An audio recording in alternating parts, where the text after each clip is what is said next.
I think the most important thing is that you stay true to yourself and you know what you want, and not so much what your partner wants or your mother-in-law wants or your peer group wants. I think you need to know what is best for you and how you feel comfortable. Get Inspired, your podcast for more inspiration and your business talk about how to connect, how to empower, and how to get inspired. With amazing guests interviewed by Quota, our founder of my collective. Mariel von Schumann has always danced to the beat of her own drum. She's been on the board of major companies while also working full-time, and she's decided to take her sort of parental leave 10 years after her baby was born. And she's lots of excellent advice for our careers, our finances, and for life. Mariel, thank you so much for coming. Welcome to my collective. There is a personal side of me that is very happy that you're here, and a professional side. On the personal note is, you guys know that I've been with Siemens for a long time, and Mariel has been with Siemens for 20 years. And during my time when I was there, you were one of my personal role models during that time. So it's really cool to have you here, because this is all about role models. And it's really these impulse sessions here.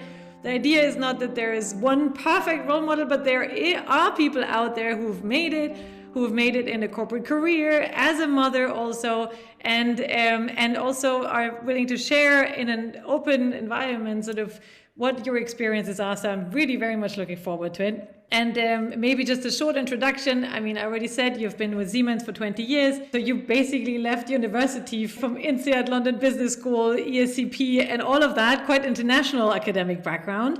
Went to Siemens and had a lot of different steps there, but mainly all in the finance or corporate finance part as head of investor relations, head of governments and markets, and also chief of staff. And you have now and are in a sort of, if you want to say it, leave. Not really a leave, because there are a couple of things that you're doing at the same time. So I'm just naming some, which is board member of Siemens Gamesa and also board member of Verti, a Spanish insurance company. And we will hear a little bit more also later. But I think with that, we would basically start into the first question that I would like to ask you, to share a little bit on these advisory boards sort of jobs and journey that you have embarked on. And the question is really, you haven't really started this only now, you've already done this before. So why and how does one get started? And the second question would be, how do you integrate this into a full day job if you're in your job? Well, thank you first for having me, and thank you for your really kind words. To your question, or basically two questions. How do you get started? I mean, at some point in your career, you reach a certain seniority, and you are able to not only provide a lot of value add to your job, but also potentially to another company, and in this through a mandate in a board, supervisory board. So it's something that comes along at some point in your career.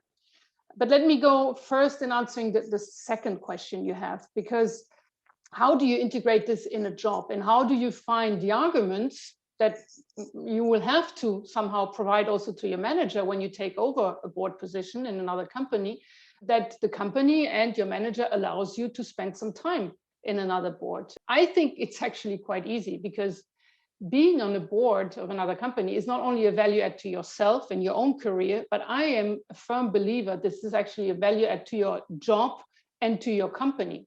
Why am I saying this? Throughout my professional life, I have experienced that it is so important to understand in a meeting, in a discussion, in a negotiation, to understand the other side of the table, to understand where your counterpart comes from, why certain reactions are happening in meetings, why people are taking certain decisions. Really try to put yourself in the shoes of the other. And in doing so, you are much better off preparing your own arguments in the way you want to put forward, most probably sometimes difficult discussions, difficult decisions and topics. Now, if you are in a board of another company, you have exactly that position. You sit at the other side of the table, and you suddenly have a different viewpoint and a view on the organization. You need to handle corporate governance topics. You need to take decisions. And believe it or not, but sometimes management and the supervisory boards have different views on certain things, whether it's the strategy of a company, whether it's about announcement, nominations, etc., etc. So I believe it is super interesting to be in a board while you still have your executive job, and it's good for your career, but it is as good also for your company. You get to know other industries, different business models. You get to understand corporate governance topics that most probably you don't have so much in your current job, topics that are not really related to your current function. You enlarge your network. And if you find a good company to be on a board of, you spend time with really interesting people. And I think this is a huge value add for your job. So how do you do this? Obviously, the first board seat is always pretty difficult to get. That's the way it is. My advice would be to try to get a first board seat while you are well settled in your job. You can put some time aside because you have to realistically also understand that this is time consuming. You need to select the industry and the business well. You don't need to really know the industry or the business, but you need to have a genuine interest in the industry and the business. Look at the person who chairs the board, that's very important, and the other board members. If you sit on a board, the important decisions that need to be taken, you also take your personal responsible for the decisions that are being taken. So those are, some of the aspects you need to think about before you take up a board seat. So don't take the first thing that comes across. I think there is no need to, but if you are confronted with an opportunity, sometimes it actually comes from the company itself, the company you work for. In the company, you have different legal organizations, legal companies. They need boards, whether it's in your country or maybe a country organization outside of your country yourself. That's the way I started it with Siemens India. In India, Siemens has an organization which is a separate legal entity, which is actually listed in the Indian stock market, and they have a board. And the board is, you have people, independent directors and dependent directors. And I was asked as a dependent director to join the board. And that's how I started actually my way in a board. So as a kind of stepping stone approach, so to say. Yeah, absolutely. When we talk about boards or supervisory boards in Germany, there's quite a bit of discussion as well on the quota, right? So since I think 2015, we have a quota that there have to be at least 30% women on board. What's your experience with this discussion in and outside of the boards, and how do you deal with that as a woman on the board? Well, I'm not really in favor of this quota discussion, even though I have to admit that without this one, things wouldn't have changed. So that's also the case on the board side. I think that on boards, and I don't know the statistics, but I think you have actually more women and less of an issue than you would have in management. You have typically a lot of women that have some financial background that are being asked to join the board because of the committees. You have the board, but the work and actually most time is consumed in the committees. And the audit committee being, one of the most important committees of a board, that's where a lot of financial expertise is needed. And that's where you find actually a lot of women that join this task of the board. You have the nomination remuneration committee, where I typically sit, given, the experience I have throughout my career. And there, boards are looking for the right expertise, but it's a man's network still, but it's something that I think is opening up in Germany. And, we hear a lot about those large boards, DAX company, etc. But every smaller company, every legal entity needs a board. And it's great to be on a board of a DAX company, but you don't need this. To get the experience, you can be as well the board of a startup, a smaller company, a mid-sized company, and you can learn a lot there. And that's what I think the first step needs to be is learning. Interesting that you said nomination committee, because a while back, we had Verena Pauster with us as an impulse speaker. And she was also stressing the fact that the nomination committee is the one to be in, because also her mission was a bit also to get other women on board. And where do you do that best? In the nomination committee. So interesting. That's an interesting choice. But now coming back to your career at Siemens itself. So this was 20 years in one company, and I'm sure there were different phases, not only different jobs and different job title, but also different phases for you. And I think one of them was also parental leave, which is for us at my collective, the focus area. And so I wanted to ask you if you could share some of your experiences of how your parental leave in your corporate career was, how you experienced it as a career threatening element in your career or as a career booster, and how this looked like for you in your own parental leave. Well, obviously, there is not one size fits all career path. It's it's a very individual topic, and as such, I mean, I chose my individual path, which basically meant that my idea was to be settled in a company, in a job before starting to create a family. And once I do this, then see whether I was needed more at home or in the job. And then dependent on this, decide on my parental leave. So I am most probably not your target group because my parental leave was very, very short. I stayed in the job. I stayed in the responsibility. My team was working greatly. My manager was trusting me. I was, people could reach out to me whenever they wanted. And I took, the more difficult and more important decision, I took them while in a parental leave. So I did actually only take 3 months. I have to add here that I wasn't brought up in Germany. At least the experience I have made, 3 months is already a good time for parental leave, and then you go back into your job. That's what I did, and I would do it again. But I understand that there are different ways of doing it. I went back to the job 3 months after my child was born, but I decided 10 years later that it was now the time to actually take a leave. It's not the typical parental leave, as you would call it, but I've decided that the moment my child needed me most was when she was moving from primary school to secondary school. And that's where I decided, among other things, to take some time off and spend more time at home and be present. The parental leave is in my way, and that's how I feel it. It was never an issue in my career. Was it a booster? I don't know, but I think you can use your parental leave independently how long it is. You can and you should, I think, use it wisely. If you are on a career path and if you want to continue your career afterwards, let's remember that we're talking about, 25 to 40-year-old, or most probably 30 to 40-year-old. And when you take your parental leave, that's where you make, your big career steps normally. And your peers are doing this. Men are doing this. People around you, the colleagues are doing this. And you need to be careful that if you are gone too long, you start being forgotten. I mean, it's hard to say, but this is reality. Mm-hmm. So, but is it about the time, or I mean, if you give advice, I think that would have been my next question anyway. I'm sorry for interrupting, but is it about how long you go out, or what you were saying before is stay in some of your responsibilities? We actually do have that in our network quite a bit. Some of you guys also stay and keep, I don't know, a certain percentage during the parental leave or a couple of hours, or they basically just available on phone anyway for their team members. So we hear this quite a lot, but what's your trick? Is it the time length, or are there other things like how to position yourself when you come back, or how do you basically present yourself also as someone when you go back that can be a solution for the problem that this company have or the challenge that you have?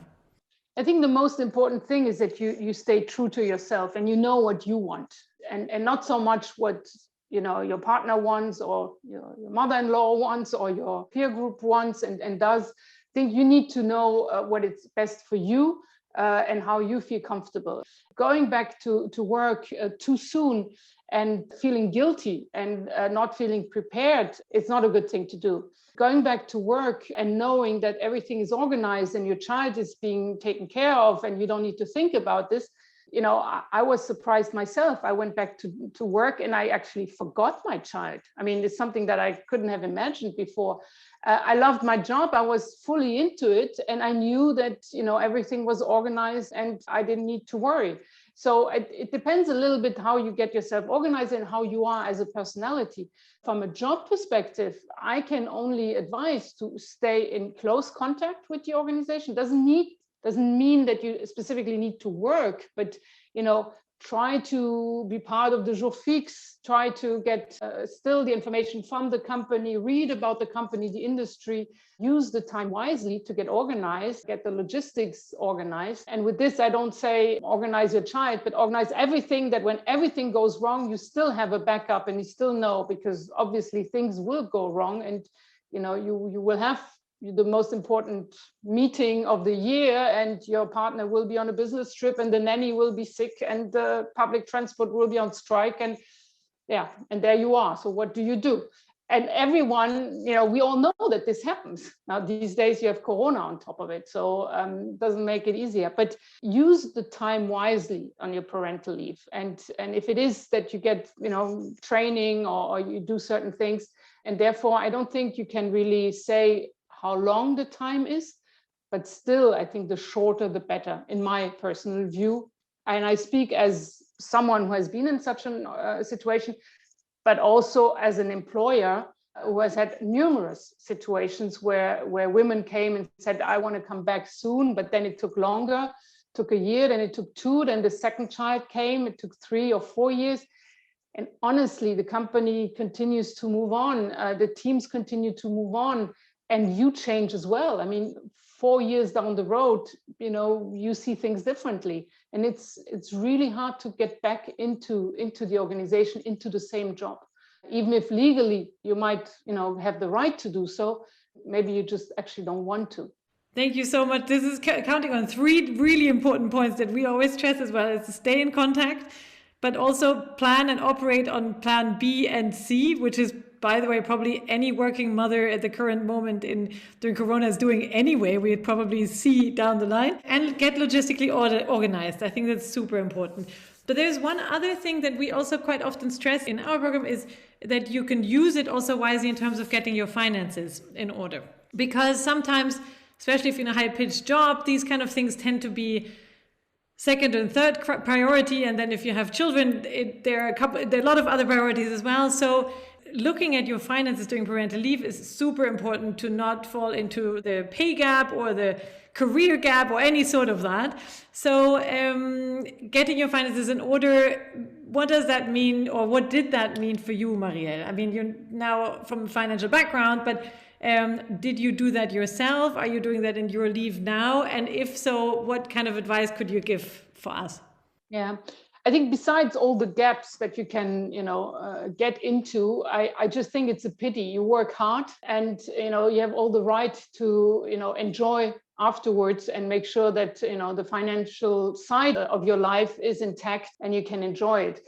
Yes, the parental leave is a time where you can get your finances in order. The sooner, the better. I've actually only done it now, so 10 years down the road. But if you have the time, you should do it. And if you haven't done it yet, what do I mean with getting finance in order? I think the first step is get transparency on where you stand. What are your expenses? Your monthly, your yearly expenses? Are there any extraordinary expenses down the road, in the short or in the midterm? To provide you a clear view on what part of your money is something you could put aside, or you could invest money that you don't need now immediately. I think the second thing that you need to look into is, what is your risk appetite? And this also has a lot to do with your personality. Are you someone who likes taking risks, and when it works out, great, when it fails, tough luck somehow, and I'll try it again? You need to see for yourself. If you're not someone who likes to be very risky, don't start buying equities of a very volatile growth company, and you don't sleep at night, not because the kid is crying, but actually because the stock price has gone down 5%. So you need to find for yourself the right portfolio and the right balanced approach where to invest your money. And that's what I would call risk appetite, and get a feeling for that. And thirdly, use the time to just get informed. I mean, not only there are tons of books, but much easier when you walk the kid actually is to listen to podcasts. There are numerous podcasts, very good podcasts, that explain to you step by step how you can approach this, where you need to be careful, what are the timelines you need to look at. And I think, this is also time really wise spent during a parental leave. Thank you so much for sharing this. We had Andrea Fernandez from Vitamin with us, who's also basically sort of guiding women step by step through this. And I think this is a very good approach, and it's never too late, as you said. And I think in terms of spending your parental leave wisely, I very much enjoyed having you with us. Mariel, thank you so much, and bye. Thank you. Bye. Thank you.